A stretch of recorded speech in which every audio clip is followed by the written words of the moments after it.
என் அன்புக்குரியவர்களே, ஆண்டவராகிய இயேசு கிறிஸ்துவின் இனிய நாமத்தினாலே உங்களை வாழ்த்துகிறேன். உங்கள் சகோதரன் மேத்யூ மாறன்.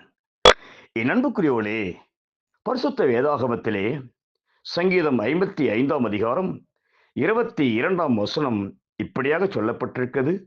கர்த்தர் மேல் உன் பாரத்தை வைத்துவிடு, அவர் உன்னை ஆதரிப்பார், நீதிமானை ஒருபோதும் தள்ளாட விட்டார் என்று வேதம் சொல்கிறது. ஆம் பிரியமானவர்களே, இன்றைக்கு அநேக பாரங்களை நாமே சுமந்து கொண்டு தவித்துக் கொண்டிருக்கிறோம். ஒரு பக்கம் பாவங்கள் நெருக்கிக் கொண்டிருக்கிறது. ஒரு பக்கம் கடன் பிரச்சனையினாலே அநேகர் வேதனைப்பட்டு தற்கொலையை நோக்கி ஓடிக்கொண்டிருக்கிறார்கள். ஒருபுறம் அநேக போராட்டங்கள் பிரச்சனைகள் மத்தியிலே வாழ்ந்து கொண்டிருக்கிறார்கள். அன்புக்குரிய தேவனுடைய பிள்ளைகளே, சாத்தான் ஒவ்வொரு மனிதனையும் ஒவ்வொரு வகையிலே சோதித்துக் கொண்டிருக்கிறான். கவலைப்படாதீர்கள். பிசாசுடைய கிரியைகளை அழிக்கும்படி தேவ குமாரனாக ஆண்டவராகிய இயேசு கிறிஸ்து இந்த பூமியில் வெளிப்பட்டபடியினாலே உங்களுடைய துக்கங்கள், உங்களுடைய பாவங்கள், உங்களுடைய பிரச்சனைகள் எல்லாவற்றையும் சிலுவையிலேயே சுமந்து கொண்டார்.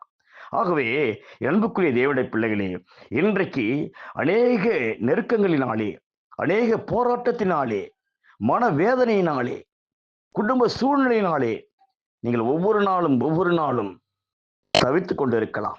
இன்றைக்கு கர்த்தர் சொல்கிறார், உன் பாரத்தை முழுவதும் என் மீது இறக்கி வைத்து விடுங்கள்.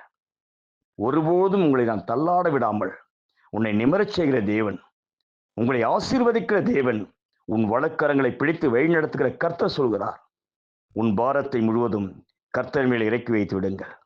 கர்த்தர் உங்களை ஆதரிப்பார், உங்களுக்கு விடுதலை கொடுப்பார், உங்களை ஆசீர்வதிப்பார். ஆகவே உன் தேவைகள் இத்தனை நாடுகளால் சந்திக்கப்படாமல் இருக்கலாம், உன் ஜெபங்கள் கேட்கப்படாமல் இருக்கலாம், பிசாசு தடைபட்டி கொண்டிருக்கலாம். இன்றைக்கு இயேசு சொல்கிறார், உன் ஜெபங்கள் இன்றைக்கு கேட்கப்பட்டு உன் தேவைகளை இந்த நாளிலே நான் நிறைவேற்றுவேன் என்று இயேசு சொல்கிறார். ஆகவே என் அன்புக்குரியவர்களே, இன்றைக்கு உன் தேவைகள் சந்திக்கப்படும், உன் பாரங்கள் உன்னை விட்டு நீக்கப்படும்.